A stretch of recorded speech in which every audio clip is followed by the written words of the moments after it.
बिस्मिल्लाहिर्रहमानिर्रहीम। अस्सलामुअलैकुम वरहमतुल्लाहि वबरकातुहू। आज मैं आपको एक ऐसी माँ की कहानी सुनाऊंगी जिसकी लापरवाही की वजह से उसका 1.5 साल का बच्चा वफ़ात पा गया। तो कहानी शुरू करने से पहले आपसे गुजारिश है कि आप मेरे चैनल हमना वॉइस को ज़रूर सब्सक्राइब करें और साथ दिए गए बेल आइकॉन को भी लाजमी क्लिक करें ताकि फ्यूचर में आने वाली मज़ीद वीडियोस की अपडेट्स आपको मिलती रहे। एक लड़की जिसका नाम कंदील था, वो अपनी अम्मी सुल्ताना के साथ रहती थी। कंदील ने मैट्रिक किया था और अब वो पार्लर का काम सीख रही थी। कंदील जब से पार्लर का काम सीख रही थी, वो हर वक्त ऐसे तैयार रहती थी जैसे किसी पार्टी में उसे जाना है। सुल्ताना हर रोज़ अपनी बेटी कंदील को कहती कि बेटी, अभी तुम कंवारी हो, क्या शादीशुदा लड़कियों की तरह हर रोज़ तैयार हो जाती हो? तो कंदील कहती, अम्मी आपको पता है ना, मैं पार्लर का काम सीख रही हूँ, इसलिए अपने आप को तैयार रखना पड़ता है। सुल्ताना के घर के हालात बस ठीक थे। वो अपनी बेटी को पार्लर का काम नहीं सिखाना चाहती थी, लेकिन अपनी बेटी कंदील की ज़िद की वजह से उसे पार्लर का काम सिखा रही थी।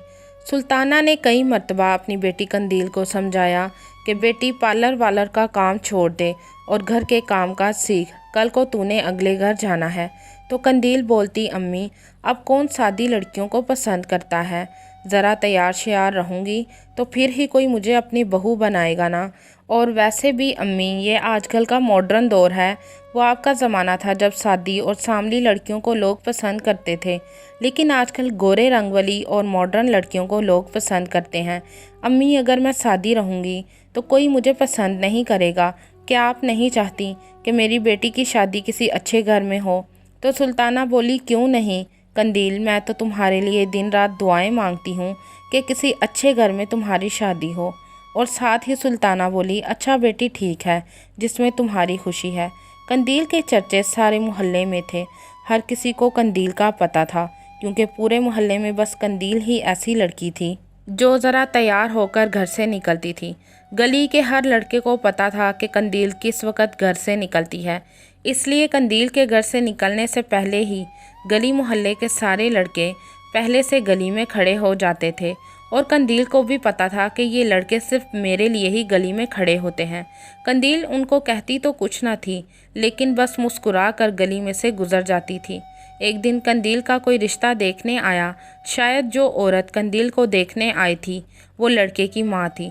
जब उसने कंदील को देखा तो उसे कंदील बहुत पसंद आई थी।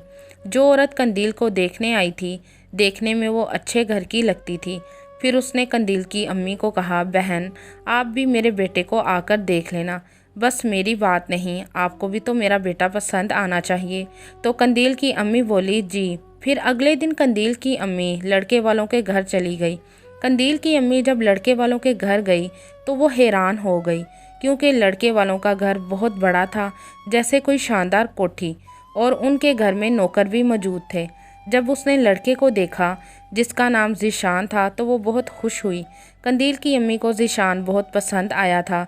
ज़ीशान की अम्मी बहुत खुश हुई और बोली, बहन आपके घर के हालात ठीक नहीं हैं, इसलिए शादी का सारा खर्चा हमारी तरफ से होगा, लेकिन आपने जो अपनी बेटी को देना है वो आपकी मर्ज़ी, लेकिन आपके सामने हमारे घर में किसी चीज़ की कमी नहीं है। तो कंदील की अम्मी बोली, जी बहन, ये तो आपकी मोहब्बत है, वरना आजकल के ज़माने में ऐसे कौन करता है। फिर कंदील की शादी ज़ीशान से हो गई थी। कंदील अब अपने शोहर के लिए तैयार होती थी। कंदील बहुत खुश थी कि मेरी शादी इतने बड़े घर में हुई है। जब वो अपने शोहर के लिए तैयार होती तो वो बहुत खुश होती थी कि मेरा शोहर जब घर आएगा तो वो मेरी तारीफ़ करेगा। लेकिन ज़ीशान जब घर आता तो वो बस कंदील को यही कहता कि तुम प्यारी लग रही हो। बस इन्हीं दो लफ्ज़ों पर ज़ीशान की बात ख़त्म हो जाती थी। कंदील को गुस्सा आता था कि मैं कितना टाइम लगाकर इसके लिए तैयार होती हूँ, लेकिन ये है कि मेरी तरफ प्यार की नज़र से देखता ही नहीं है। 1 साल बाद कंदील के घर बेटा पैदा हुआ। ज़ीशान और उसकी अम्मी बहुत खुश थे। ज़ीशान अपने बेटे से बहुत प्यार करता था, लेकिन अब वो कंदील की तारीफ़ नहीं करता था, बस अपने बेटे की तरफ हर वक्त उसका ध्यान रहता था। कंदील को बहुत गुस्सा आता था। एक दफ़ा जब उसने ज़ीशान से बात की, ज़ीशान मैं आपके लिए तैयार होती हूँ, लेकिन आप मुझ पर तवज्जो ही नहीं देते। तो ज़ीशान बोला, कंदील मेरी जान, क्या तुमको अपने बेटे से बढ़कर कोई चीज़ है? तो कंदील बोली नहीं। तो ज़ीशान बोला, फिर यार तुम खूबसूरत हो, इसमें कोई शक नहीं, लेकिन अगर हम अपने बेटे को अब प्यार नहीं करेंगे तो कब करेंगे? तो कंदील को ज़ीशान की बात का बहुत गुस्सा लगा, लेकिन वो चुप रही। ज़ीशान का एक और भाई कामरान था जो कि अमेरिका में काम करता था। वो 2 साल बाद घर आ रहा था। कामरान के आने की खुशी में बहुत सारे खाने बन रहे थे। कंदील ये सब देखकर हैरान हो रही थी। जब उसने अपनी सास से पूछा, अम्मी क्या हमारे घर में मेहमान आ रहे हैं? तो कंदील की सास बोली, नहीं कंदील बहू, तुम्हारा छोटा देवर तुम्हारा भाई आ रहा है। तो कंदील बोली, क्या? वो कहाँ से आ रहा है? तो कंदील की सास बोली, वो अमेरिका में अपना बिजनेस करता है। वो हर 2 साल बाद हमसे मिलने आता है, लेकिन इस मर्तबा तो मैं उसकी शादी करके रहूँगी। तो कंदील सोचने लगी कि ना जाने मेरा देवर कैसा होगा। रात को जब कामरान घर आया तो सब बहुत खुश थे। खाने की टेबल पर तरह तरह के खाने ऐसे रखे गए थे जैसे बहुत बड़ी दावत हो। सब लोग खुश नज़र आ रहे थे। और जब कंदील की सास ने कंदील का तारुफ अपने बेटे कामरान से करवाया तो वो बोला, इतनी अच्छी और ख़ूबसूरत लड़की मेरे भाई को किसने दे दी है? तो ज़ीशान बोला, कामरान तुम्हारी मजाक की आदत अभी भी नहीं गई। कंदील बार बार कामरान की तरफ देख रही थी। कामरान ज़रा ज़ीशान से हटकर था। कामरान की आदत ज़ीशान से बिल्कुल अलग थी। वो थोड़ा सा चुलबुला सा था। कामरान बस 2 माह के लिए आया था। कंदील की सास ने उसके लिए लड़कियां देखनी शुरू कर दी थी। कंदील का देवर हर वक्त अपनी भाभी को कोई ना कोई उसकी खूबसूरती के लिहाज से बात करता रहता था और कंदील बहुत खुश होती थी। कंदील हर वक्त अब सजने संवरने पर लगी रहती थी। वो अपने मुन्ने पर तवज्जो ना देती थी। कभी वो भूख से रोता रहता तो कभी ज़िद में आकर रोता रहता था, पर कंदील उस पर तवज्जो ना देती थी। एक दिन मुन्ना सोया हुआ था और कंदील उसे झूले में डालना भूल गई थी, जिसकी वजह से मुन्ना बेड से नीचे गिर गया था और उसे बहुत चोट भी लगी थी। और ये सब कंदील की लापरवाही की वजह से हुआ था, क्योंकि घर के कामकाज के लिए तो नौकर मौजूद थे, लेकिन कंदील अब हर वक्त अपने आप को संवारने में लगी रहती थी। वो किसी न किसी तरीके से अपने देवर कामरान को अपनी तरफ माइल करना चाहती थी। वो नहीं चाहती थी कि उसके देवर की शादी किसी खूबसूरत लड़की से हो, क्योंकि कंदील की सास ने उसे बातों ही बातों में कई मर्तबा कहा था, कंदील बहू मैं चाहती हूँ कि कामरान की बीवी भी तुम्हारे जैसी ही खूबसूरत हो। एक मर्तबा कंदील की सास कामरान के लिए जब लड़की देखने के लिए गई तो वो कंदील को साथ ले गई। जब उसने उस लड़की को देखा तो कंदील ने बहुत जेलस महसूस किया, क्योंकि वो लड़की कंदील से ज़्यादा पढ़ी लिखी और ज़्यादा खूबसूरत थी। कंदील जब घर आई तो उसकी सास ने जब लड़की की तस्वीर कामरान को दिखाई तो वो बोला, अम्मी ये तो भाभी कंदील से भी ज़्यादा खूबसूरत है। तो कंदील को बहुत गुस्सा आया। कंदील अगले दिन ही पार्लर में चली गई। जब वो पार्लर में गई तो उसका मुन्ना सो रहा था, लेकिन उसके पार्लर में जाने के बाद उसका मुन्ना उठा। वो भूख से रो रहा था और उसको बहुत तेज़ बुखार भी था। कंदील को बस अपने फैशन का पता था, उसे अपने मुन्ने का ज़रा भी ख्याल ना था। और फिर जब वो पार्लर से अपनी कटिंग वगैरह करवा कर आई तो वो आते ही तैयार होने लगी थी। तो इतने में उसका शोहर ज़ीशान घर आ गया। तो मुन्ना रोए जा रहा था, लेकिन कंदील ने मुन्ने की तरफ ज़रा तवज्जो न दी थी।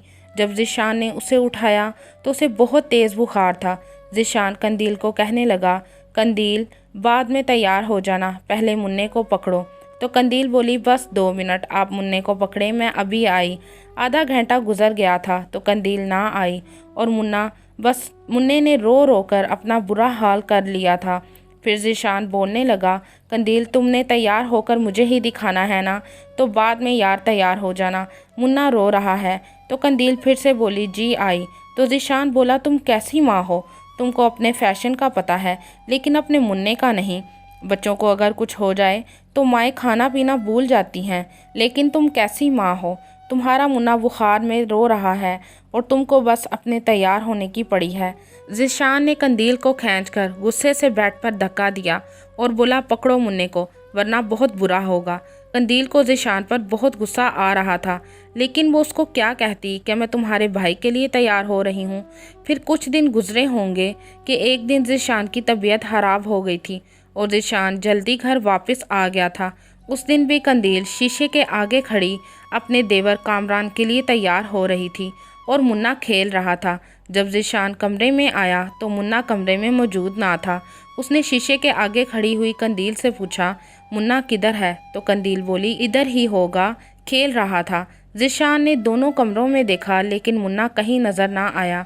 जब वो बाथरूम में गया तो ज़ीशान ने देखा कि मुन्ना बाथरूम में पड़ी पानी की भरी बाल्टी में गिरा हुआ था। वो हिलजुल भी नहीं रहा था। फिर ज़ीशान ने जल्दी से अपने बेटे को पानी में से निकाला, उसे बहुत हिलाया पर वो ना हिला। ज़ीशान के हाथ पांव फूल गए थे, वो रोने लगा। वो फ़ौरन अपने बेटे को अस्पताल ले गया और पीछे पीछे जब उसकी बीवी कंदील ने उसकी तरफ देखा तो वो कंदील की तरफ आंखें निकाल निकाल कर देखने लगा था। जब वो मुन्ने को घर में लेकर आया, ज़ीशान के हाथ पांव फूल गए थे, वो रोने लगा। वो फ़ौरन अपने बेटे को अस्पताल ले गया था और पीछे उसके कंदील भी चली गई थी। लेकिन जब डॉक्टर ने उसे बताया कि पानी में ज़्यादा देर रहने की वजह से आपके मुन्ने की मौत हो गई है, तो वो रोने लगा और कंदील की तरफ आंखें निकाल निकाल कर देखने लगा था। जब वो मुन्ने को घर लेकर आया तो वो कंदील को बहुत बोला और कहने लगा, तुम माँ नहीं डायन हो जो अपने बच्चे को खा गई हो। तुम्हें अपने बच्चे से अगर प्यार होता तो आज इसका ये हाल ना होता। तुम मेरे बच्चे की कातिल हो। तो कंदील ने जब ज़ीशान के ये अल्फाज सुने तो वो रोने लगी। तो ज़ीशान बोला, अब तुम्हें रोने का फ़ायदा, जाओ जाकर तुम तैयार हो जाओ। तुम्हारा तैयार होना ज़्यादा ज़रूरी है। जाओ ना, तुम्हारा तैयार होना बहुत ज़रूरी है। कितनी मर्तबा कहा था तुमको कंदील, मुन्ने का ध्यान रखा करो, पर नहीं, तुमको तो बस अपना बनाव सिंगार करना होता था। तुम्हारी वजह से आज मेरा बच्चा इस दुनिया में नहीं है। तुमने मेरे बच्चे को मारा है। कंदील ज़ीशान की बातें सुनकर रो रही थी। हर कोई कंदील की तरफ देख रहा था। कोई भला बेटे की मैयत पर ऐसे तैयार होता है क्या? कंदील बहुत रो रही थी और पछता रही थी। हाँ, वाकई मैं अपने बच्चे की कातिल हूँ। मेरा बच्चा मेरी वजह से आज इस दुनिया में नहीं है। मुझे ही पागलपन था तैयार होने का कि मैं सबसे ज़्यादा खूबसूरत लगूं, पर यह मेरा पागलपन ही मुझे ले डूबा है, जिसकी वजह से आज मेरा बेटा मेरे पास नहीं है। ज़ीशान ने कहा कि मैं अब ऐसी औरत के साथ नहीं रहना चाहता हूँ जिसको अपने सिवा कुछ नज़र ही नहीं आता। कंदील ने ज़ीशान के पाँव पकड़े, उसके आगे हाथ जोड़े, लेकिन ज़ीशान ना माना। फिर कंदील की अम्मी कंदील को घर ले गई और उसे अब हर रोज़ उसकी अम्मी खूब सुनाती है और कहती है कि मैं तुम्हें कहती थी ना इतना तैयार हुआ करो। देख लिया नतीजा अपने सजने संवरने का। कंदील ने अपनी अम्मी से माफ़ी मांगी, लेकिन अब ये सब करने का कोई फ़ायदा ना था। कंदील चाहती थी कि उसका शोहर गली मोहल्ले के आवारा लड़कों की तरह उसकी खूबसूरती की तारीफ़ करे। जब ये सब उसे अपने शोहर से ना मिला तो वो अपने देवर के लिए अपने आप को सजाने लगी थी। लेकिन कंदील की ये गंदी आदत उसके खुद के बच्चे की दुश्मन बन गई थी और कंदील से हमेशा के लिए उसका बच्चा दूर हो गया था। और कंदील आज भी अपने किए पर पछता रही है, लेकिन अब पछताने का फ़ायदा। बहुत सी माएँ ऐसे ही करती हैं जिनको अपने सजने संवरने का तो पता है, लेकिन अपने बच्चों की देखभाल पर वो तवज्जो नहीं देती हैं। औलाद बहुत बड़ी नेमत है। उन लोगों को देखें जो इस नेमत से महरूम हैं। वालिदैन को चाहिए कि औलाद की देखभाल करें और उनके हर काम पर नज़र रखें। आपकी इस कहानी के बारे में क्या राय है? कमेंट में ज़रूर बताइएगा।